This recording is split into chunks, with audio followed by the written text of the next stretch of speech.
Hello and welcome to ATARC's Thursday After Lunch IT webinar series. Today, IT topic experts will be focused on why IT modernization is essential for dynamic cybersecurity. My name is Kirsten Patton and I'm the Working Group Program Manager here at ATARC, and I have the pleasure of moderating today's panel.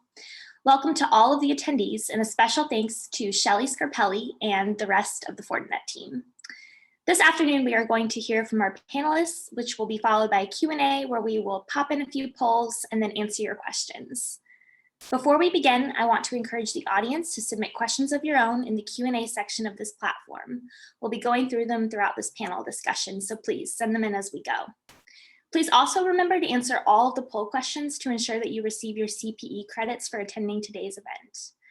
I would now like to introduce our panelists. If our panelists would please come on camera and give a wave to the audience when I call your name. First up, we have Francisco Salguera, the Chief Information Officer at the Federal Communications Commission.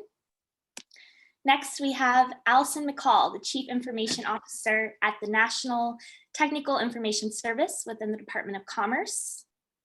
We also have Stephen Hernandez, the Chief Information Security Officer and Director of Information Assurance Services at the U.S. Department of Education. And we have Curtis Mayor, who is the Senior Advisor to the Director at the Office of Personnel Management for the Biden-Harris administration. And of course, we have Bill Lemons, the Federal Architect at Fortinet. So thank you all for being here today. Really excited to dive into the discussion. Let's start with a poll, actually. Alyssa, if you could please pop up the first one. I would like if our audience could go ahead and answer this while we have each panelist go around and tell a little bit more about yourself and the work that you are currently doing as it relates to today's topic. Also answer the question, what does dynamic security mean to you? So first up for that round, I would like to hear from Francisco, please. Yes, hi, good afternoon. So happy to be here and talk a little bit more about the FCC and talk a little bit about our current journey and all the basically topics, such a little bit of what we have on today. So basically, you know, the FCC, Federal Communications Commission, we've been on an IT journey modernization for over the past few years. We're leveraging everything in the cloud, from software as a service to other public clouds available to do platform as a service, as well as infrastructure as a service, office automation.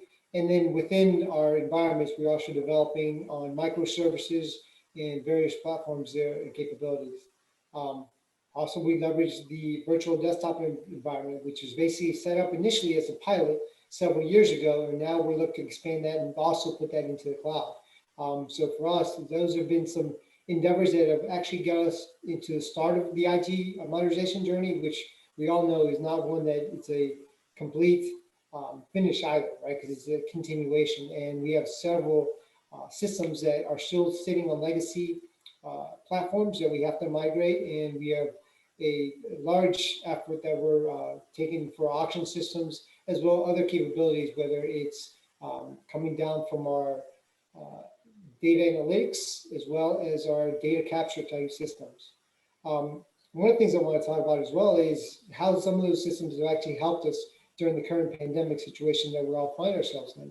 By leveraging some of this cloud environment, especially on the office automation side, we've actually able to continue our operations and actually enhance some capabilities where we were very much a agency reliant upon in-person meetings, really. So being in the office was a critical effort for a lot of folks. And while some folks did take advantage of the telework capabilities that we had, it wasn't really a common practice throughout the rest of the agency. So getting into the pandemic, we really found ourselves in a situation we'd never been in.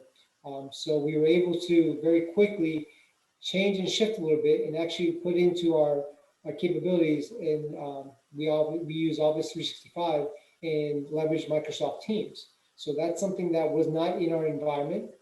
That's something that those capabilities, while we were there from a licensing perspective, we're not taking full advantage of from an agency perspective. So we're able to kind of a step a little bit and move forward on that. And then what we also found is this pandemic also really highlighted areas where our certain policies and practices that we had in place weren't necessarily conducive in a remote work environment. So when you start thinking about your records, you think about PII, all these different things that are now available via the web, via the cloud, and just are now needed, not necessarily wanted, but needed when you work remotely, was very much giving us an opportunity to take a look at it and better refine our policies, our practices. If somebody needed to be able to print from home, why were they printing? What were they printing? And so it wasn't a matter of just turning the switch on and say, okay, now you can print, but saying, okay, let's make sure we take the right steps forward in how we do that. And for us, that I think really comes into dynamic cybersecurity. So for us, cybersecurity, in my mind, is not just about security and really of what the back end policies that we put in place, but also the practices that we have to look at that we and the tools that we leverage. So dynamic cybersecurity really is about bringing together the human experience along with the IT policies and practices. It's also about leveraging the multiple tools to secure an environment. As you have multiple cloud environments, you can't have one tool that does everything. So you have to not necessarily always take the best of breed, because sometimes we can't afford that, but actually take the tools that best for your agency in the best need, leveraging CDM through DHS, as well as other tools and capabilities that we have within our own environment that may come from some of the cloud providers that you have. And again, so this is where the cloud modernization, IT modernization, and migration is really not, again, as I mentioned, a one-time effort, but kind of a continuous endeavor. When you have to look at what you re-platform, when you re-platform, and making sure that your IT modernization path is about understanding that this is not a one-time effort, and that's really important in understanding that this cost initially may actually be more than what it's not about saving money on the onset. It is about actually getting to a better posture that you can dynamically support the environment.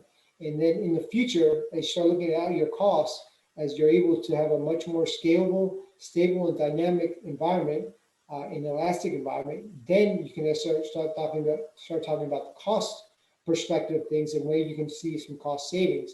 But initially, it needs to be very important that you start to articulate and work with the community, the business, and so they can understand that there might be some initial IT hits, but that's really to help you in the long term. And that these cost savings is not necessarily just an IT cost savings.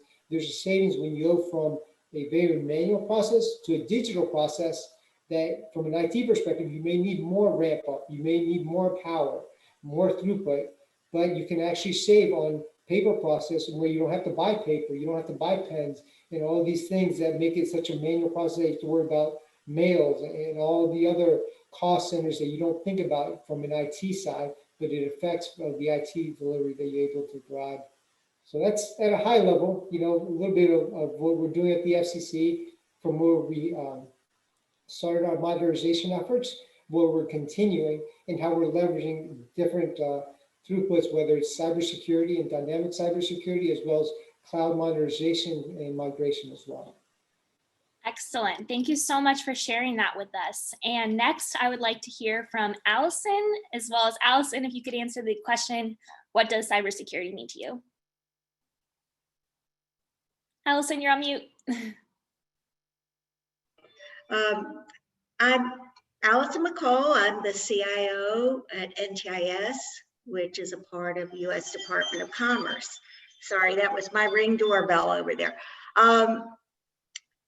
Like Francisco, we're in the middle of migrations of our cloud legacy systems of our on-prem legacy systems to our cloud, to the cloud. And what we're finding is one thing that's very interesting in helping us are the security tools that are available as they migrate, and we're able to customize them to the type of application and the needs of the application. And what the cloud offers is the ability to look at new products without a huge upfront infrastructure cost, and the ability to scale up, scale down, change products, use multiple products. And also with the new threats that are out there, the ability to constantly change our cyber stance. So that's been really useful and very helpful in this time of change.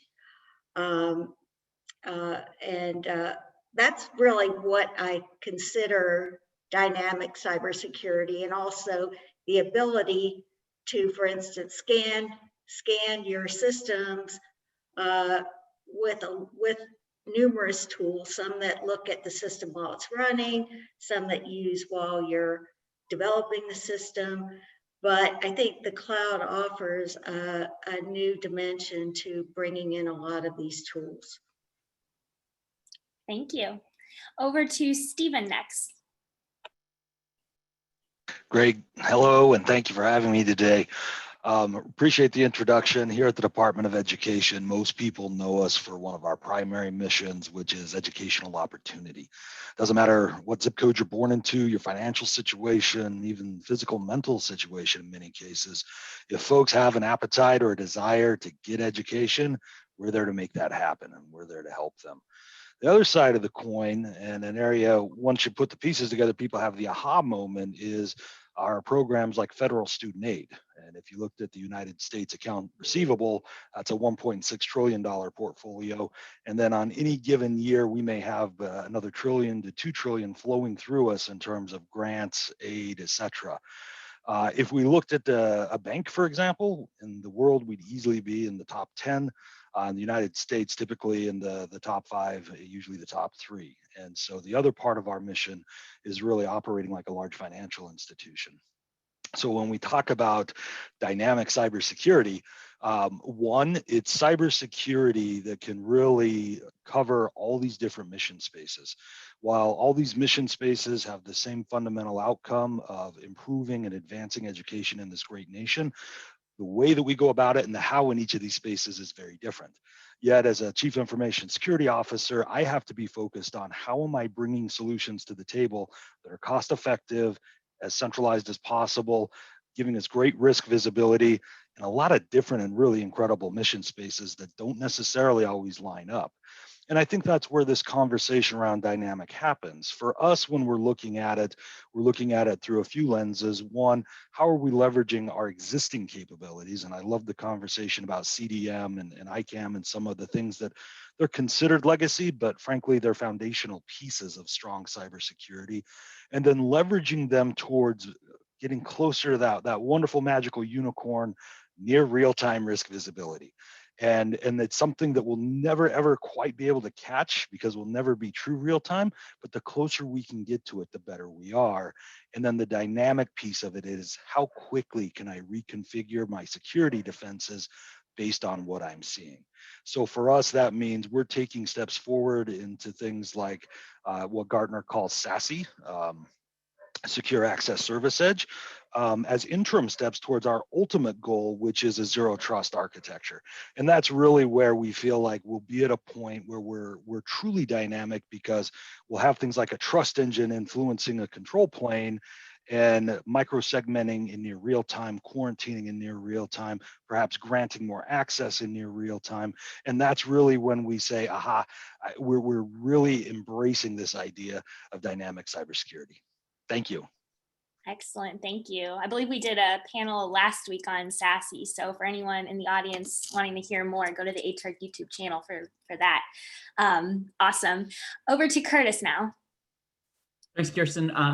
Happy to be here. At OPM, we recruit, support, and honor the civil service. You know, it's our job. We support roughly 2.3 million federal employees. We have another couple million retirees, and we provide health benefits, life insurance to right around 8 million people who are either currently in the civil service, dependents of those in, or have retired from. And so as we think about the services we provide to those individuals, we're chasing that modern experience that you get in the private sector, right? Whether that's the easy ability to enroll in health benefits, whether that's an easy application for a job. And as we think about that, our goal is to change faster, right? We are after a better customer experience everywhere we go. I think everyone here, if we asked them, does your network look the same today as it did 6 months ago? They're all going to tell you it probably doesn't look much like it did 6 months ago, and that's a good thing.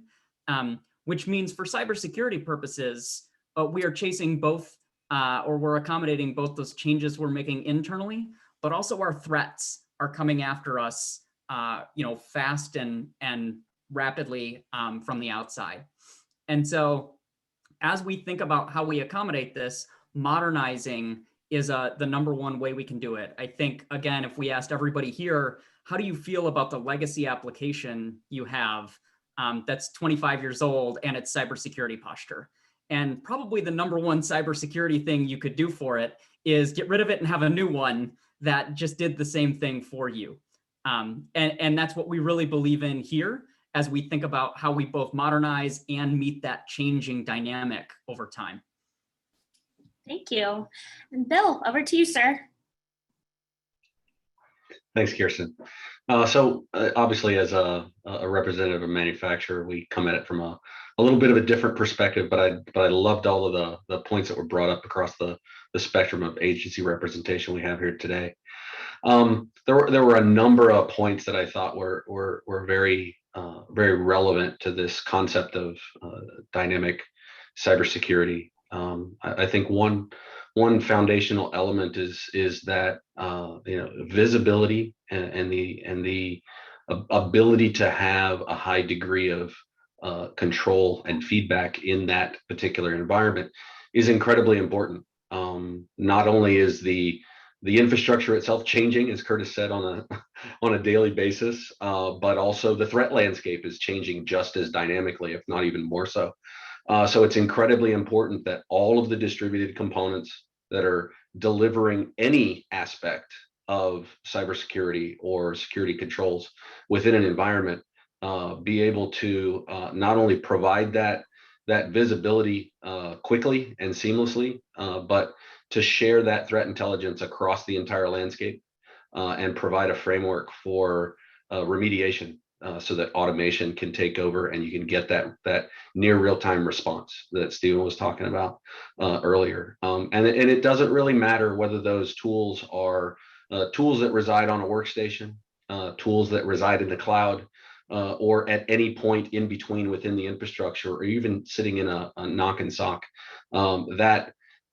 That fabric, that ability to exchange that threat intelligence and exchange that and provide for that automation capability is incredibly important. So we at Fortinet have definitely focused on that over the past number of years to make sure that the products that we bring to bear across our varied portfolio of products kind of fit into that mold.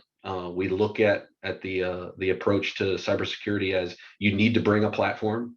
That platform will consist of many different point products and capabilities. And it's incredibly important for those to be highly interactive and highly automatable as well.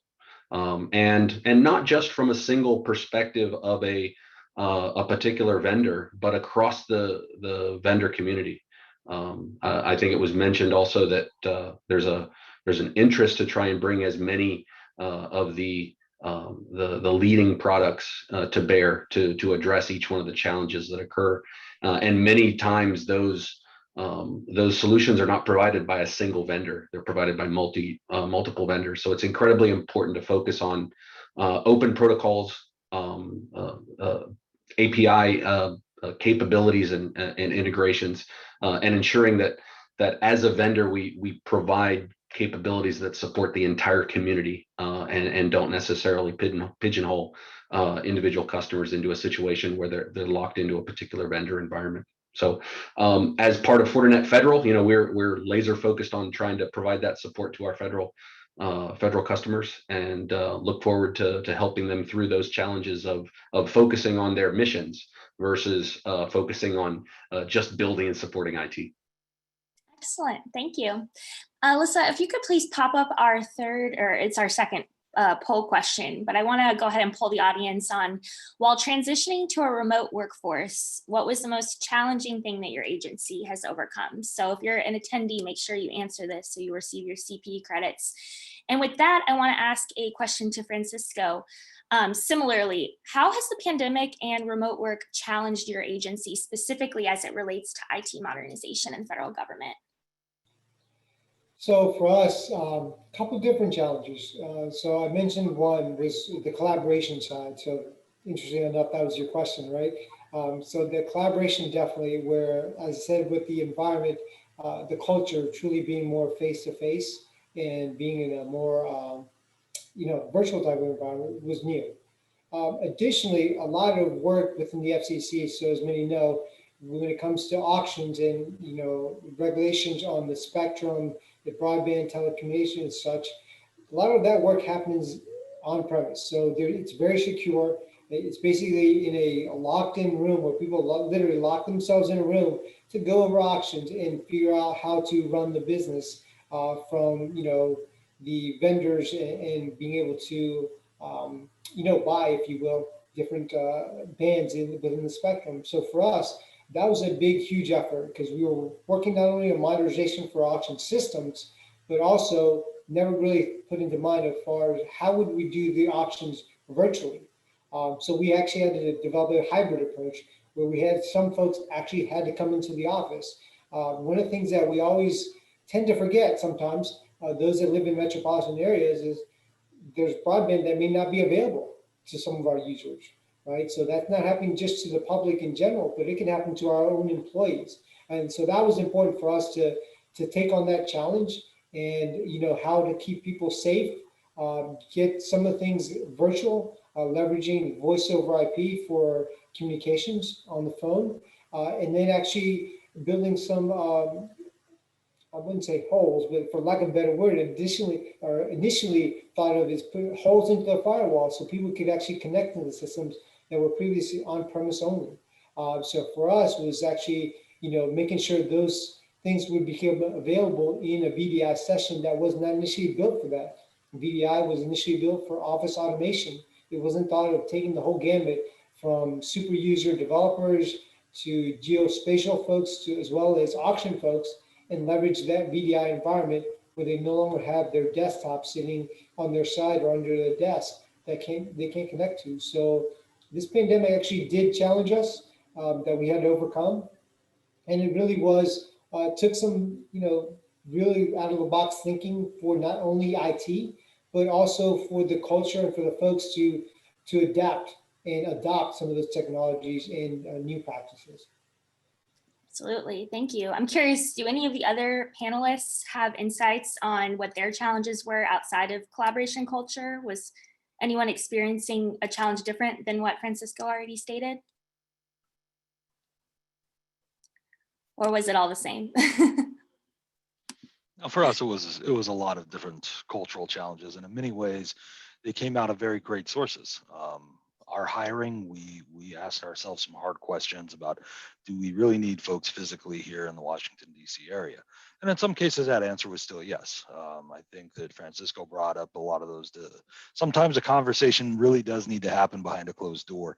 But in many cases, we were able to go out and recruit from across the nation and get access pools of talent that before just weren't available to us. So that was a very positive outcome. I think in the balance of all this, though, folks had to think about, well, what does it mean to have employees across multiple time zones? What does it mean to have folks that may have working situations where they're balancing family with COVID responsibilities, et cetera? And I think that was a real challenge. And what was great was we were in a position where our technology could answer a lot of those challenges, and we could do that securely. Some of the big ones were brought up, like replacing paper-based systems. And I loved how COVID changed the conversation from, well, we can't do it that way, to why can't we do it this way? Why can't we leverage digital signatures instead of paper and ink? And here again, in some cases, nope, the law says ink on wood, so that's what it's going to be. But we found a lot of other processes that we can modernize as part of this, and in many cases, make them more secure, put them into secure document systems and routing systems, where before you lose a file cabinet or a box of paper, that's going to be a real bad day. Thank you for sharing that. So Allison, I understand that migrating systems, legacy and on-prem has been a huge challenge for y'all to tackle over at your agency. And I'm curious, what are some of the best practices to tackle these challenges, specifically around legacy and on-prem systems? Well, one thing that we did find is doing the more front-end homework you do, the more you make sure your systems are patched, are using the latest release, the smoother the migration will be. So there's a lot of upfront challenges. Testing is very important.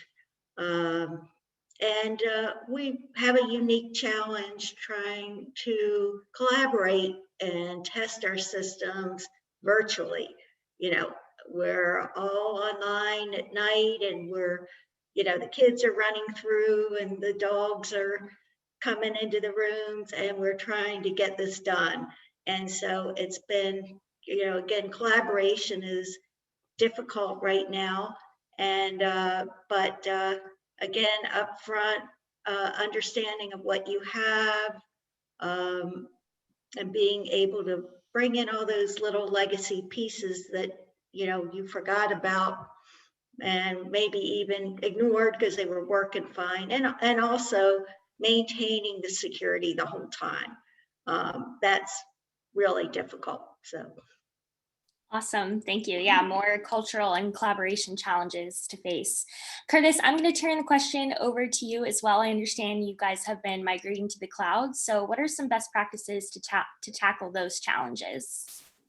Yeah, I think the biggest one is get started, right? That this problem actually doesn't get better with age.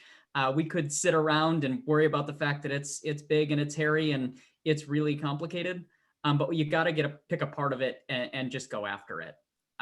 The next is get started with good governance from the beginning. There are going to be lots of players involved in this. There's going to actually be at least a couple contracts you're going to need to pull it off. You're going to have business owners. You're going to have technical people. And you can save yourself a lot of heartache by just making sure the rules of the road are clear, so that if you're having a disagreement, it's a real one. And then from there, pick an interim point that everyone can accomplish and celebrate victory together.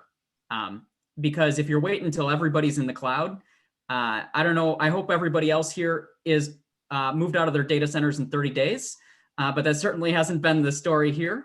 And we're gonna have some stuff that takes time to get there. And the team has to feel those victories along the way, because they certainly are. Every time you shut off a server in that data center that has been running there for 15 years, everybody should be doing the high fives around the room, and carry that momentum through the progress, because success breeds success in this regard. Awesome, thank you. And then Stephen, it's my understanding you guys are already 100% into the cloud. So since your agency has already done that, what are the challenges that you are currently facing with that already being the environment? Well, it's really the same governance challenges that were just mentioned, just on a cloud scale now. So we are fortunate. We mark ourselves off in the FITARA scorecard every year, 0 government data centers. Our challenge is now we have this wonderful cloud portfolio, and how do we now start to optimize that? And the optimization comes not just from a security perspective in terms of I like a shrinking footprint of attack surface, and I like less complexity because it means my services can operate more efficiently, but also in the sense of just from a contract dollar perspective, if you have the same vendor and a single license could cover 5 spaces, but you have 5 contracts, you may be overpaying for that license by a factor of 5. And so we're going through and we've started to rationalize and optimize the cloud portfolio. Security is an absolute driver in that conversation. And what's great is many of these cloud providers provide incredible capability in the security space that frankly we would never have in the data center. And now as we're consolidating, we're using that security posture as one of our decision points to figure out what workload ends up where. Great, thank you. And Bill, sticking with our cloud theme, I recall in the prep call you said something about not all clouds are created equal. Could you expand upon that? Yeah, sure. I think Stephen made a really good point there about the tools that are brought to bear from each one of the clouds.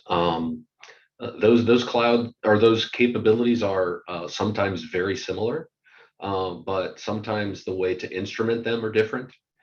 Sometimes the depth of their capabilities are different between providers, and really one of the big promises of the cloud was to bring kind of this utility-like service that could be consumed as much and when necessary.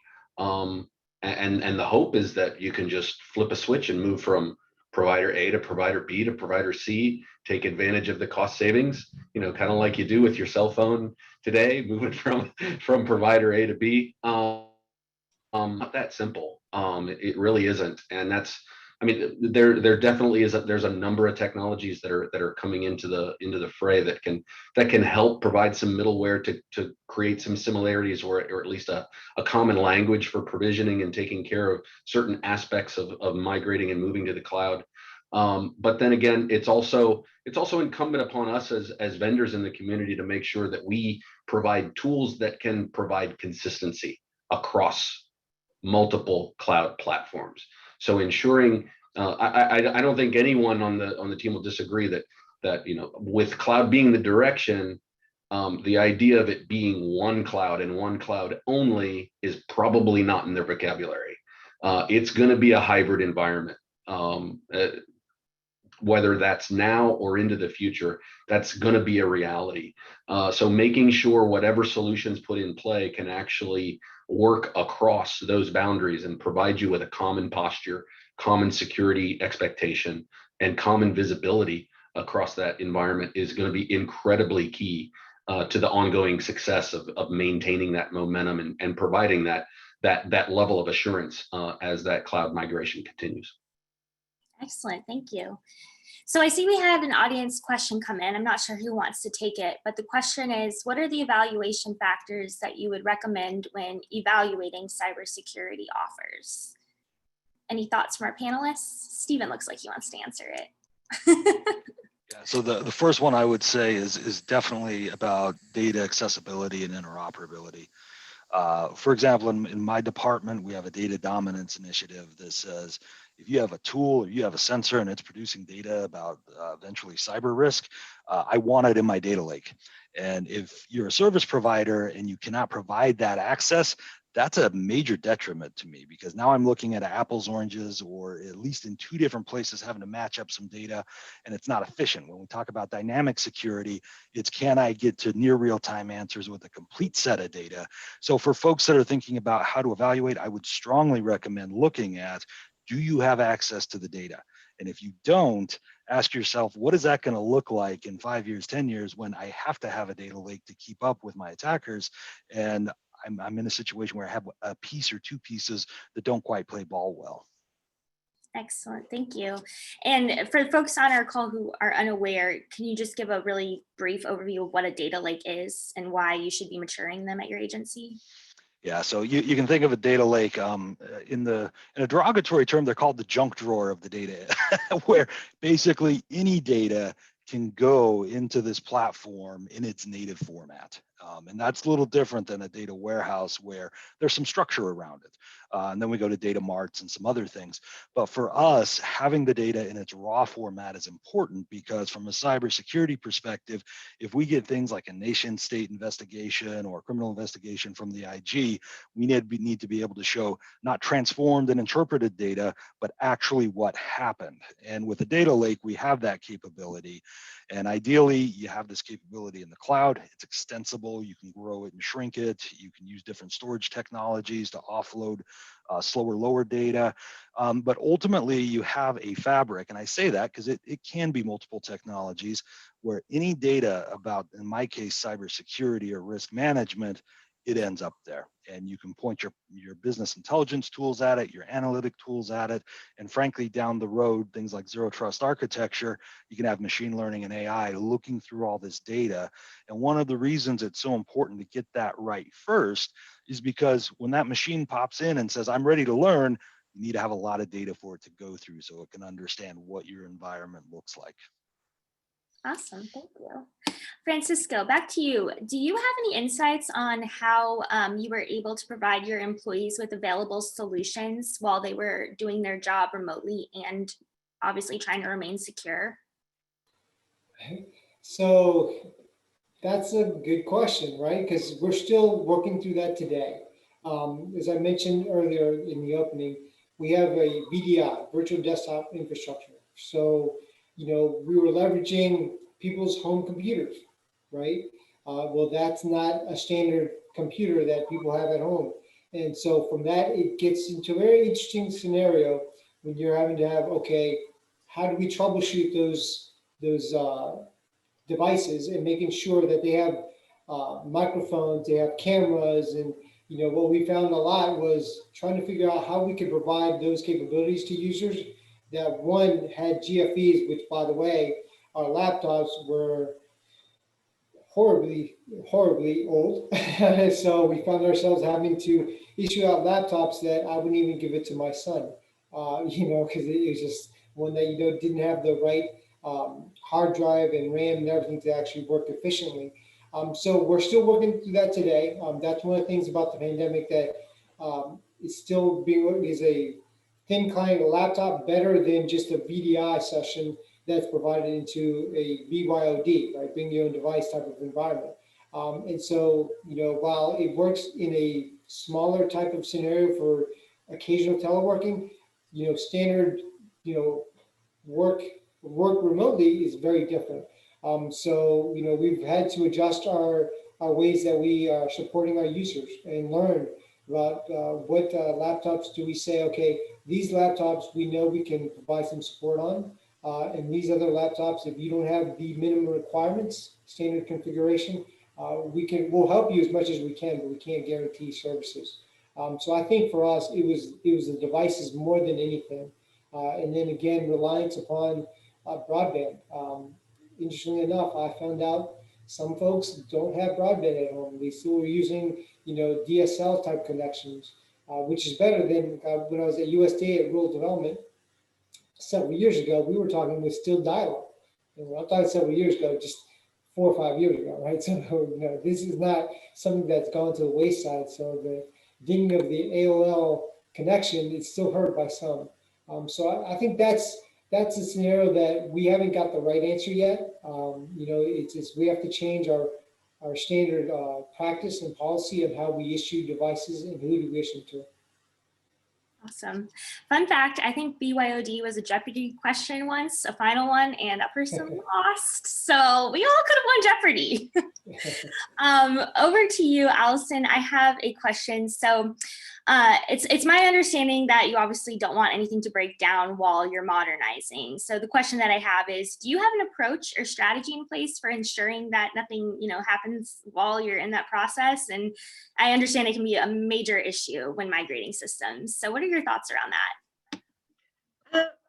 Well, interestingly enough, one problem we've had is equipment that, we know is going to go away once we move to the cloud from our data center is aging, and we haven't wanted to invest in it. And so we're having basic problems such as the air conditioning in our data center, and because we know it's going away, we don't want to replace everything, so we're fixing it. That's created an interesting challenge that we didn't really anticipate, but we don't want to invest that way, but yet there are times that you have to, or you have to be very creative. So that's been interesting. Is it kind of like what you said before, just sort of getting ahead of it by doing the homework and knowing what, to expect? I think so, although sometimes you jump into the project and you think you have all of the upfront information, but things happen. And, I think one thing that we're finding is the migration of legacy systems to the cloud is not a fast process. It's not as fast as we thought it would be. And so I think that impacted our planning a little bit. And, you know, you know, things like air conditioning or things that, storage devices, things like that are things that you think about, but again, they could be large investments. So you put them aside and just hope that, everything stays together. And, so far we've managed, but that's been very interesting. Thank you. Curtis, I could be wrong, but it's my understanding legacy systems suck in Cloud Rocks. So I think everyone on the panel might agree with that. But are there people out there who, argue otherwise, or you feel like you have to convince otherwise? I mean, I think there are a certain number of vendors who would probably argue that data centers are better, but I think they probably also provide data center services. There are various components of missions that at times, due to classification reasons or due to resilience, they are better served by either a data center or in some cases a mobile data center, right? So if you think of a hurricane coming through, while the data center itself, say it's Amazon West may still be up and running, your broadband might be down between the West Coast and the East Coast, and therefore having the ability to issue grants locally is still a really useful exercise.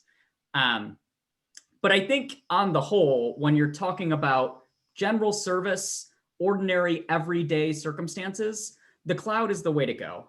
And finding the way to get there, while troublesome and tiresome and can be a mountain to climb, is worth that exercise. And in order to get there, I want to build on Allison's point from earlier here. When you think about migrating, cycle time is a really, really useful metric to examine. We're all going to break stuff as we migrate it. It's going to happen. And what you want is your cycle time to both recognize it, bring it back up, revert back, whatever it is, you want at the absolute minimum. And so we track very closely, what our cycle time is, both to new releases and to restorations, to make sure that as we're making that movement, we are disrupting the fewest people possible while still making the most progress possible. Because you can't just sit there for forever afraid you're going to break something. I'll echo that. And the discussion about keeping the data center, the challenge is until the very last mouse is moved out of that data center, you got to keep it running. And that's a big challenge. And in some cases, and this is where that modernization conversation comes in, you just got to bite hard and say, yeah, I know the system's been running for 20, 30 years and it's worked great and we've got a lot of savings, but it's time to modernize so that we can finally close the facility down. And those can be some really tough conversations. And in the meantime, until it happens, you got all the physical security, the power, the cooling, everything that goes with the data center that you're still going to have to maintain. So identifying those opportunities early where we may have resistance and working on them in parallel with folks that are like, yeah, get me out of here and get me into the clouds, very helpful all around. Thank you. Bill, I have a question for you. What is your organization doing that can help agencies prepare for flexibility and moving workloads while also not constantly having to pivot in terms of like spending more money and things like that? Wow. So I kind of alluded to it a little bit earlier, and that's that whole idea that you need to make conscious efforts to ensure that what you're doing, both on the infrastructure side as well as the cloud side, is consistent, can be centrally managed, can be managed easily. The policy you impart is pervasive. It's what you're doing, regardless of the location of the data or the resource or the user, is consistent. So we as a company are trying to provide that type of consistency. So whether the system is a piece of hardware that is installed in one of those data centers or one of those cloud data centers, because they're all still physical places that servers and storage and everything still reside. It's just managed by someone else, with much better tools managing the resources as well. But or the VMs that run on top of that infrastructure, or the as a service offerings, making sure that consistency across that entire spectrum is incredibly important. Stephen mentioned the whole idea of consistency with regards to data as well, and the formats of data and the availability of that data. So ensuring that if you do have a sensor that's sitting out there collecting cyber data from a facility versus the one that's in the cloud or in that particular VPC gathering information and spitting it into the data lake, that again, there's consistency across all of those types of mechanisms, and that you have common tools and common management techniques to both impart the configuration as well as extract the intelligence from it. All of those things are incredibly important. And at Fortinet, we absolutely are laser focused on making sure that there is consistency as you move across all of those various edges. As we talk about our SASE store, and as we talk about our fabric and how it kind of meets the demands of all of those various capabilities across the entire spectrum, we make sure that we have that portability of the information, the portability of the configuration, the common view for configuration, and the automation associated with remediating the situations once they're discovered. So I think it's incredibly important to make sure that you choose the right partners in that space to make sure that information is that accessible, is that common, regardless of the format that you're working with, and that you can have confidence that can be continued across not only all of those infrastructures, but also all the various cloud offerings that are out there as well. Awesome, thank you. So I want to talk about collaboration a little bit more before the panel ends, just because I feel like it's so important. While making the switch to a remote workforce, was there something specific that everyone did that was major to allow for collaboration throughout the agency during this time? Francisco, I know you were talking about it a little bit before, but do you want to hint at one thing in particular that changed? I think just getting folks comfortable with tools is probably the big thing. And then for some agencies, and I know us being one of them, also standardizing on what that tool set is. So sometimes you have multiple tools that provide the same capability, and it becomes a personal preference in finding out what tools will be used.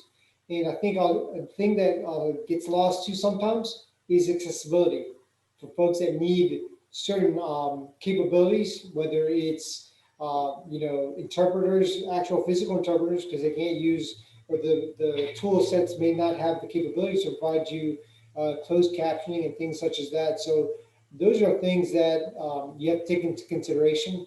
Really have to start looking at providing the standards and then the best practices in constant communication, so that the users who are not used to it, you don't have the capability to send somebody to their desk to help them out, right? So now you've got to figure out in that virtual environment how to walk somebody through the phone and have them feel comfortable to know that, okay, those tool sets may be new, but we can walk them through on how to use it.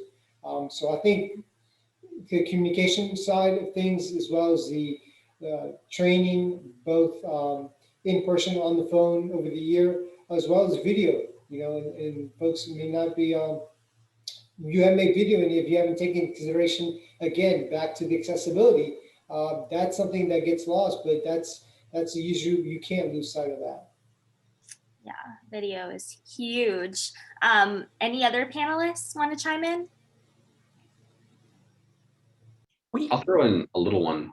Obviously, a large percentage of our workforce was already working in a remote environment. It's kind of necessary for our part of the space. But one thing I think, and it's from not only what I've been involved in, but others living in the house and doing the same thing in their, virtual desktops as they're, in each room of the house, as we've been kind of isolated that way. It's an approach kind of like gamification back in the days.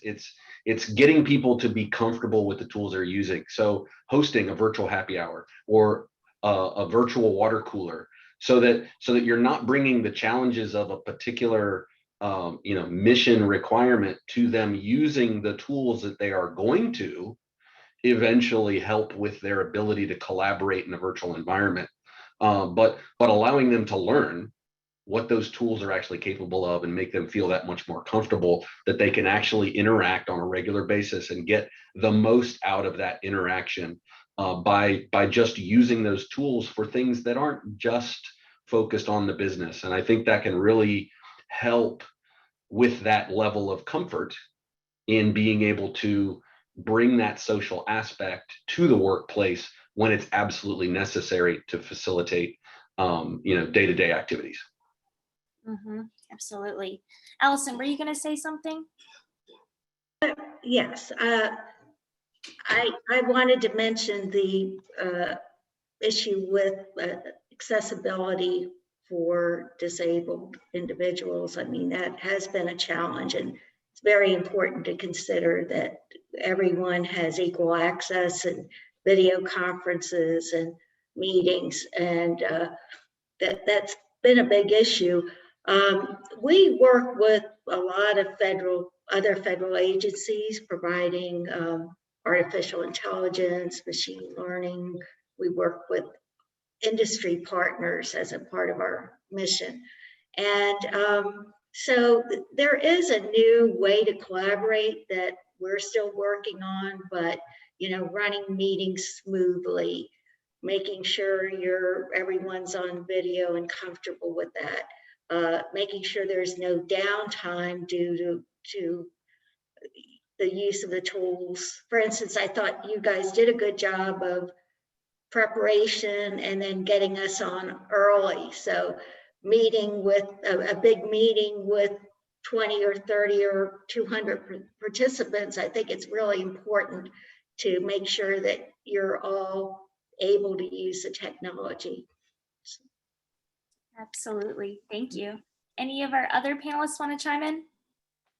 I'll say leadership kind of setting the tone, and one of the examples we have is we just had an all hands for the office of the CIO, and I got feedback incidentally that people were like, this is the best all hands we've ever had. And the majority of the other ones have all been in person. And it's like, well, what was different? And you look back, and of course, while people are presenting and whatnot, in the chat, people are using the technology. Oh, you see that slide here? Let me give you a link to the website. Or, oh, haha, there goes Lewis again, off on his telecom conversation. And when leaders are participating and using the technology, it kind of sets the stage that, hey, it's okay to do this, and we should be doing this. And we've seen more and more of that type of multi-mode interaction, especially in our virtual meetings. And in many cases, folks are saying, how am I going to keep doing this when we go back to in-person meeting? Because like all the links and the referencing and kind of the sidebar that happens anyway during or after the meeting is now happening in the chat window, and we're able to get all that useful information. No, absolutely. I'm like, I don't know, moderating webinars is pretty nice when you're on your computer. I don't know, but I do miss the in-person stuff. So I really hope everybody will be at our summits back when we're drinking mediocre coffee together in these conference rooms. Thank you for that.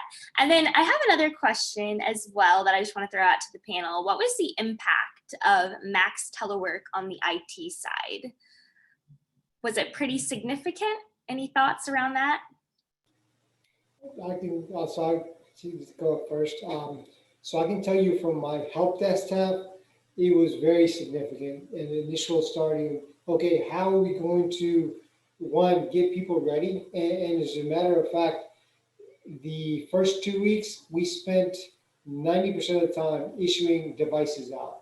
And again, like I mentioned, it's not new devices. It's about retrofitting old laptops and how do we get those in the hand of users, whether it's curbside support, whether it's shipping, actual mail. So I would say the initial support from the service desk was drastically changed, right? And then from there, looking at, okay, how do we, continue operations, right? Because most everyone, me included, we thought a month, maybe 4 weeks later, we'd be back in the office. We're thinking, okay, long term, how to make sure the COOP operations, continuity of operations, is truly maintained. And then when you're sitting in month 6, and reality really kicks in, is like, okay, you probably got at least another 6 months, if not longer, obviously, that we're in. And then how do we then maintain that support to our users, again, in an environment to where users are getting fed up and they don't recognize whether it's the network of the connection they have, or whether it's the service that we're providing, or whether it's the end user device that we've issued them or that they have at home. So people, myself included, having to go out buy a new laptop within the first month, we're like, oh, wait a minute, I didn't think about that, right? So Yeah. that's just some. Curtis, how about you? What were some of the significant impacts of the max telework when it comes to IT? So admittedly, I got here on January 20th.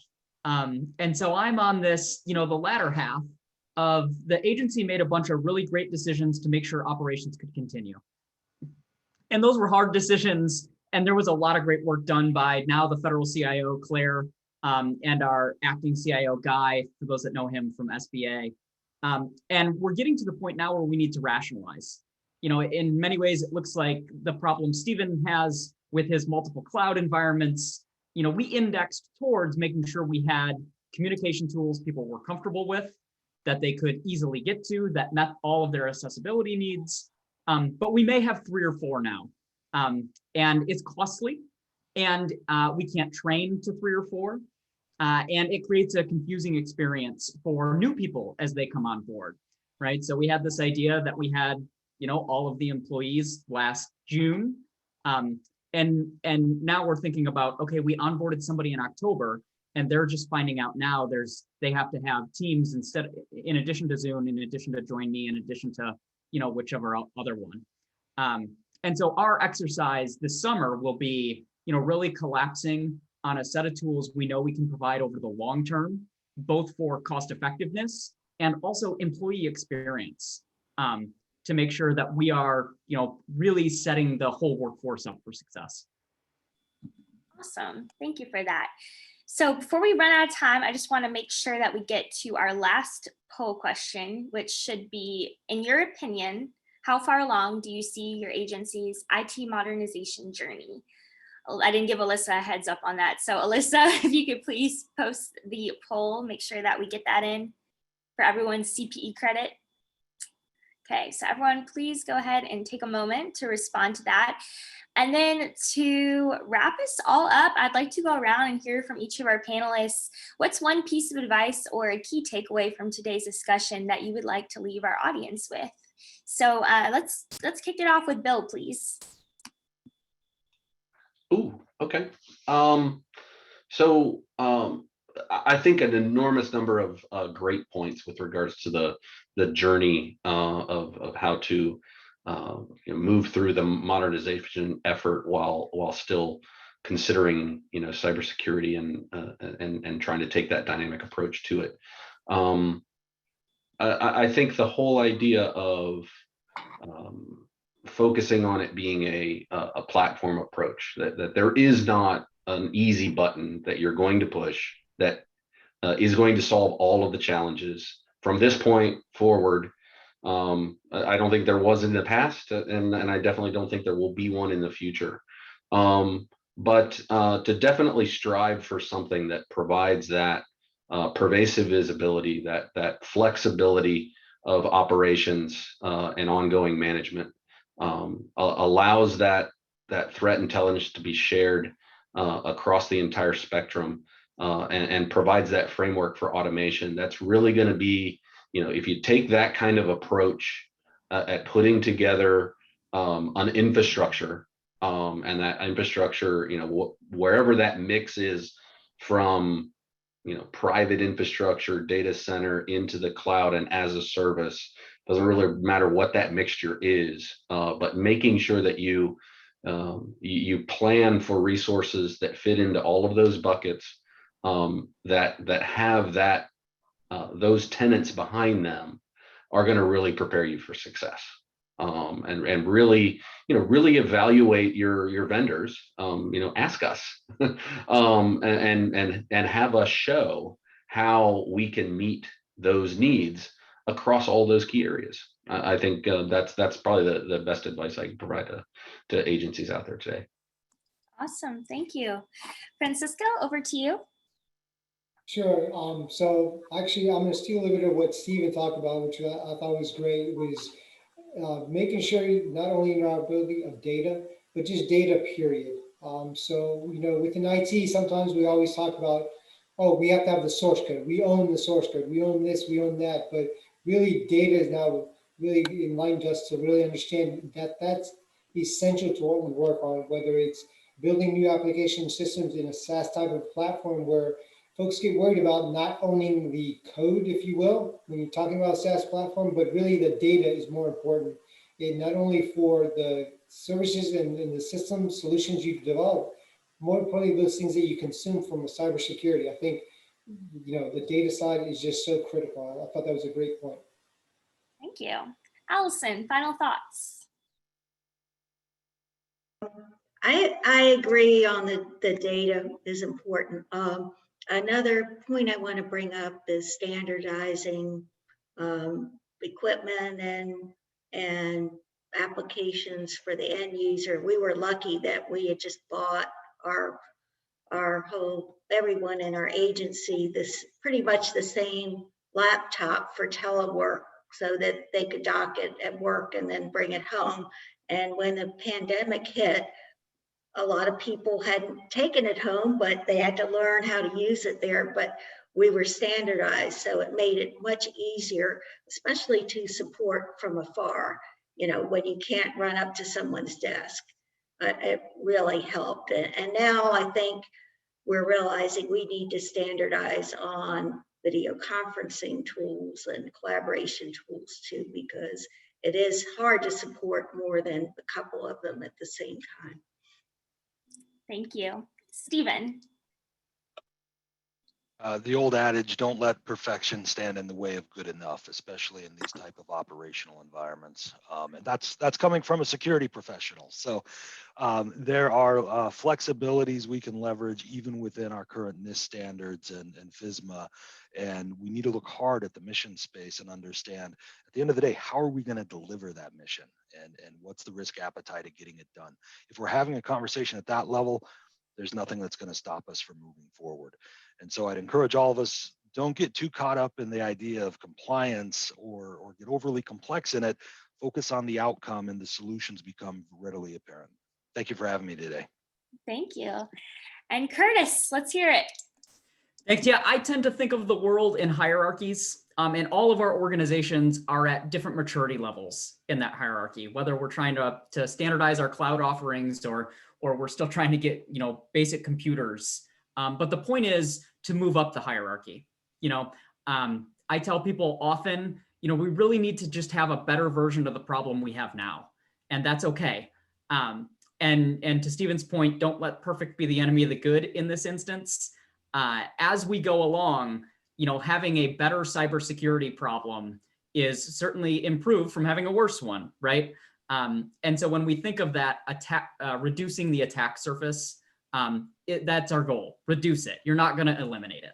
And so move up the stack in your maturity day over day. Just focus on that next toll gate you need to get through. And the world's going to be a better place. So again, thanks for having me. I love it. Thank you guys. This hour flew by. So thank you again to our partners at Fortinet and our awesome panelists. And thank you all who have been joining us for today. We hope to see you next week for Small Micro Agency Chief Information Security Officers Council, SMAC, Spotlight. We are spotlighting small agencies and big ideas on May 12th, 2021 from 1:30 to 3:30 p.m. Eastern Time. We hope to see you there. Have a great rest of your day.